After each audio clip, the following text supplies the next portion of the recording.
Hi everyone, it's Heidi Smith here. I'm an independent Stampin' Up demonstrator, and I'm also called Flutter by Heidi, and I'm based here in the United Kingdom, I should have said. Anyway, today I'm going to show you a fabulous little project, a little mini album using some gorgeous new papers. Now my sample I've done here is using a mix of annual catalogue and new celebration items. So you can see here we've got these lovely dies and stamps, the lily pad, and I've used the Perennial Essence paper, and as you can see it opens up and here you have a little mini album ready for you to fill with photos. And this is the perfect size, those little mini, I've got a little Canon mini printer, little Zoe mini, and this is perfect for those. It's about 3 by 2 inches in size for those photographs.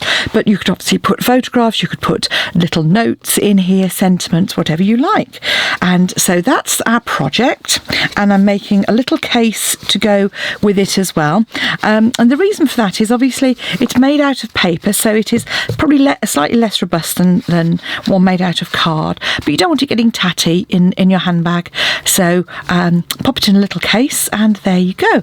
But what I'm going to use is some beautiful papers which are free, yes free, when you spend £45 on sale on any item at clearance rack or any of the catalogues, and you can choose this lovely paper here. So I'm going to use this piece of paper. You can see very Monet inspired lilies, and as usual pattern on the one side and on the reverse some lovely solid colour.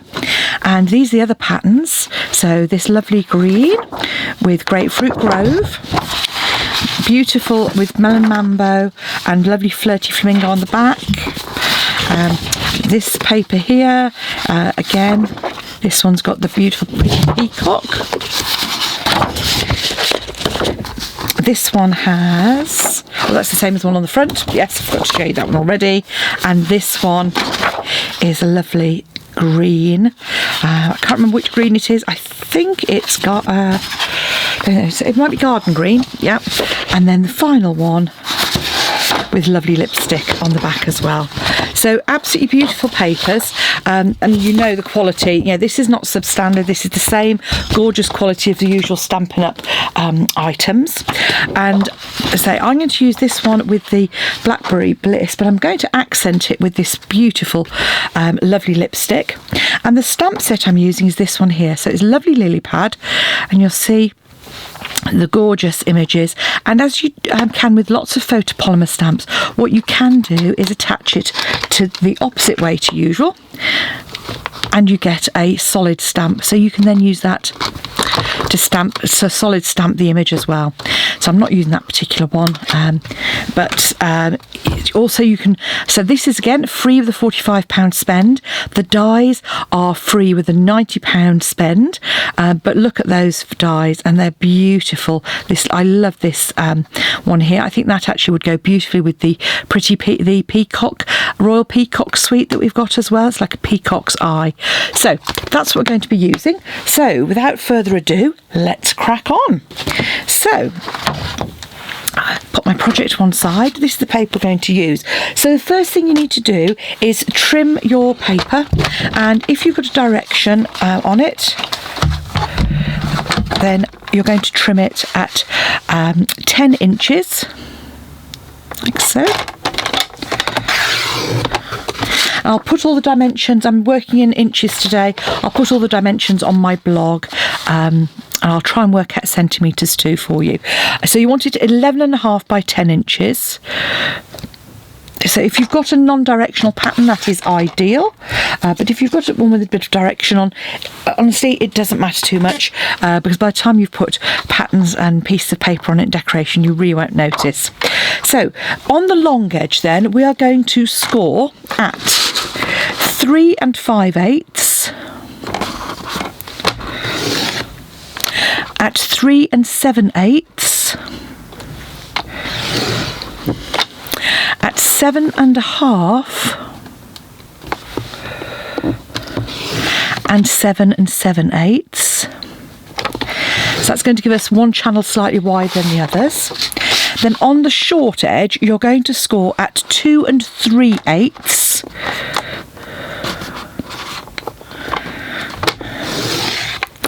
at 5 inches, and 7 5/8. Like so. Okay, and once you've done that, on both of ends, I want you to just cut just that down to the second score line from the top, and at the bottom up to the second score line. Now don't worry if you haven't quite got there, it doesn't matter. All you need to do is you can just finish it off with your scissors, but you're just going to do that on both of the short sides. So again, so we're lining up at 1 inch on the right hand side here, and just coming up to that second score line from the bottom and down to the second score line on there as well. Okay, and all will become clear, I hope. Okay, so now you need to get some scissors, and then we're going to just fold and reinforce these creases a little bit. So the important thing is this is DSP, so I tend not to reinforce the bone folder, just fold it gently by hand.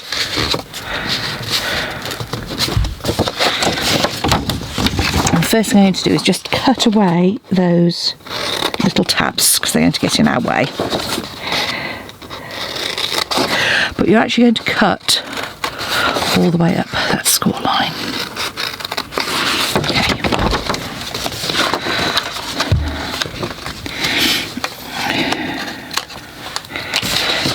So trim away our squares.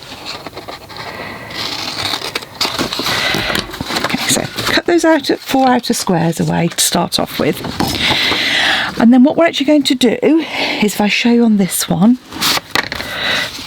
when you open it up, you'll see that actually I'm cutting all the channel all the way here.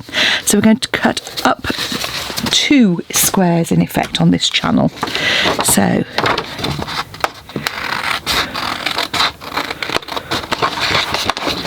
and now what I didn't do on my previous one, which you can do on this if you want, is you can leave some of this paper in place, this channel that we're cutting, and actually use that to reinforce the spine. So I'll just show you how we do that.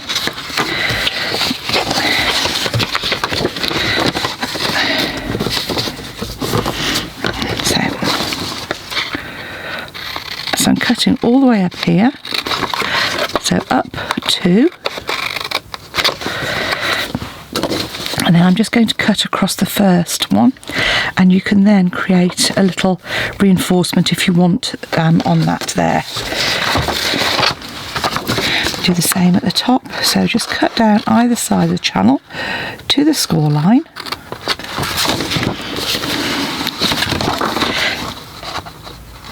I always find it much better if you can to keep the larger piece that you're holding on to on the left and cut with a small piece on the right.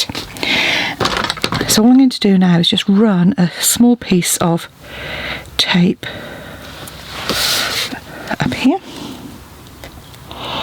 the dreaded red tape. So I'm using my fine red tape on this one, or I'm not because I've got in a mess. Okay, right, okay, so small red tape just up there.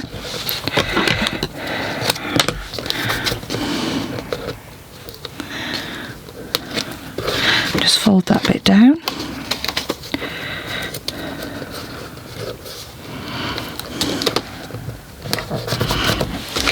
And then you'll need a small piece just on the top of that because obviously you've used up the red sticky below.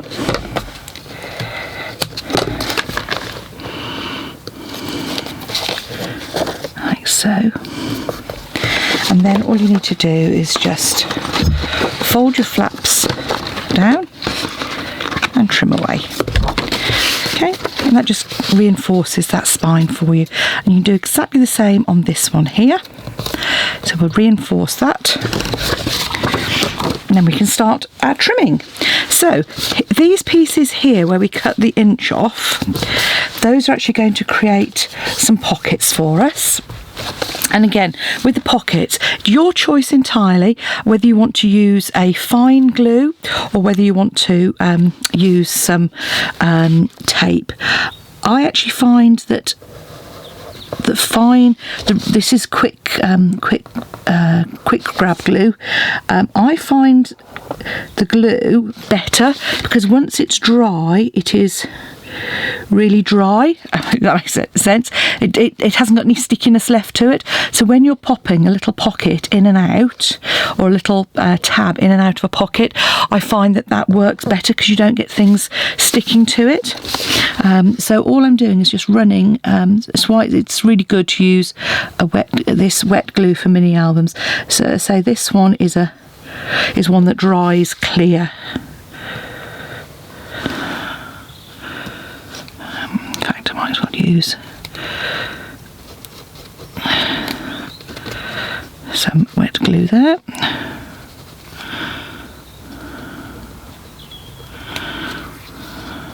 Okay. So what I'm going to do there, let's say it's quick grab, so it's a quick stick glue.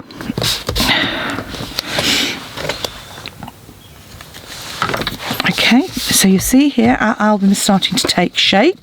And you'll see our narrower one here is the one that's going to fold in, like so.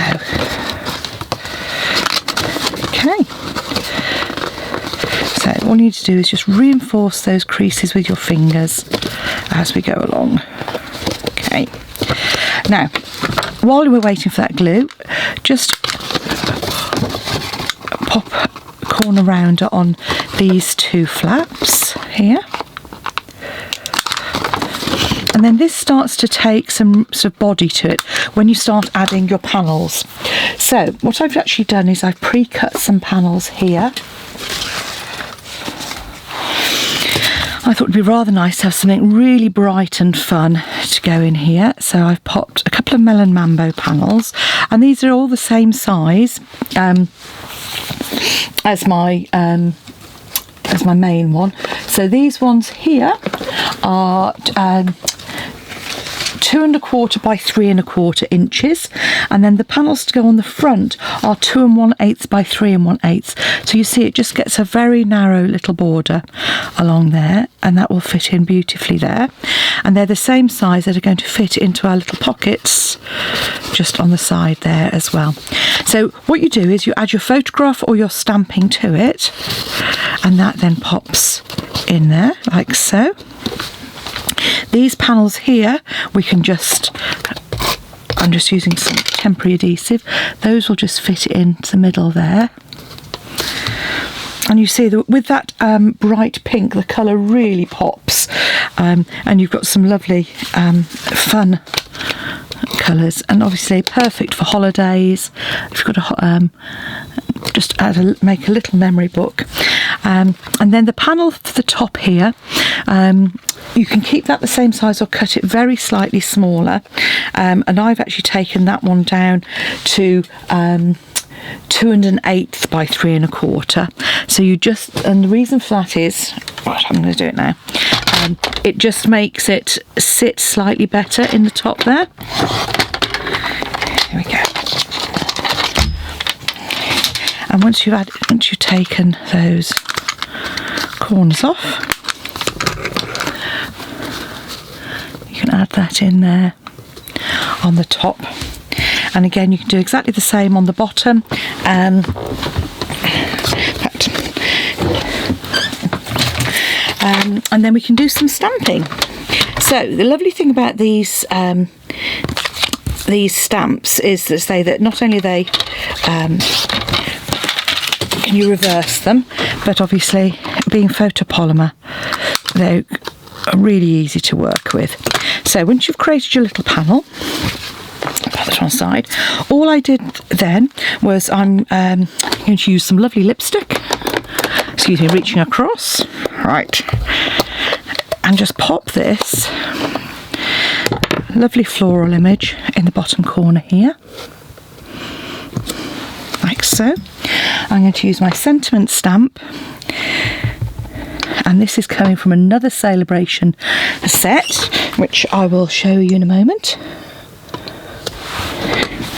which is this one here. Oh, sorry, no, this is a new catalogue stamp set. So this is the spring catalogue stamp set, not Celebration at all. It's a lovely red rubber stamp set, which is absolutely fantastic. And you'll see that if you just pop that on there, look at how that pops. And I just thought that sentiment was perfect. Celebrate every moment. Perfect for a little mini album. And you pop it in like so. So there we have our basic mini album, ready for us to add our embellishments and add our extra pockets. So I'm going to go away and do that. As you can see, it all folds up. This little narrow one here folds in like so, and the outer one folds like so, and you'll see you get a nice little neat package. So I'm going to do another video in just a moment, which will make the little case here and show you how to make that little slip case to go with it. So pop back and see me again soon, because there'll be another video to see on how to make the little case. Bye for now.